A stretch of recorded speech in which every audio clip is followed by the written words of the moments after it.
अध्याय नंबर 8 के मंत्र नंबर 17 में स्पष्ट किया है कि सहस्र युग पर्यंत अह यत ब्रह्मणे विदु ब्रह्मणे और रात्रि में युग सहस्त्रांतम ताम ते और रात्रि विदजना।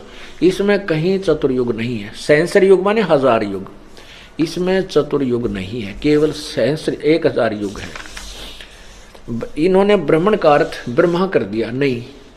ब्राह्मण होता है बड़ा भगवान। जैसे ब्रह्म से नेक्स्ट जो भगवान है, ब्रह्म से जो बड़ा है, इसके दो, क्योंकि कुछ ऐसे शब्द होते हैं जो उसके सेंटेंस से ही समझ में आते हैं। तो यहाँ जो सेंटेंस बनता है कि जो ब्रह्म से नेक्स्ट जो परमात्मा बड़ा भगवान है वो परब्रह्म है, उसका एक दिन, क्योंकि पूर्ण ब्रह्म का तो दिन रात का मतलब है नहीं, उसके वहां तो कोई दिन रात है नहीं, उसकी तो आयु से संबंध ही नहीं है। आयु जहां तक चल रही है, जिसका समय निर्धारित है, वो ब्रह्म और परब्रह्म तक ही और नीचे के देवताओं का ही है और हम मनुष्यों का। तो इससे ये निष्कर्ष निकल, ये ऐसे सुलझते हैं ये अर्थ। तो ये परब्रह्म का एक दिन 1000 युग का है, नोट चतुर्युग।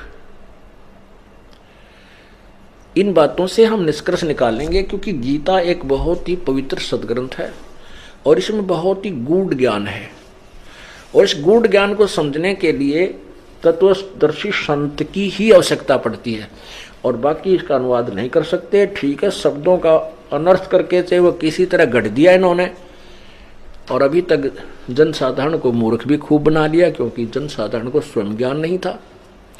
अब टीचर गलत पढ़ाता है तो विद्यार्थी क्या समझे, 1 2 20 100 1000 लाख टीचर ही गलत पढ़ा रहे हैं किसी अध्याय को,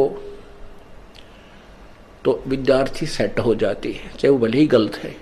अब जो सही टीचर आता है फिर उसको ठीक कराता है, फिर उनके सामने प्रत्यक्ष करता है, तो वो उसको ठीक समझ लेते हैं।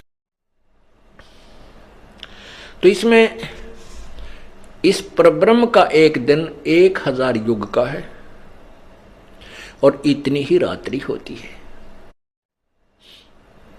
और कहते हैं जो इस प्रकार उस सब ज्ञान को समझता है, दिन रात को जानता है, वो सही ज्ञान का यानी ज्ञान के जानने वाला है, इस काल के विषय में परिचित है। इसका अर्थ ये है।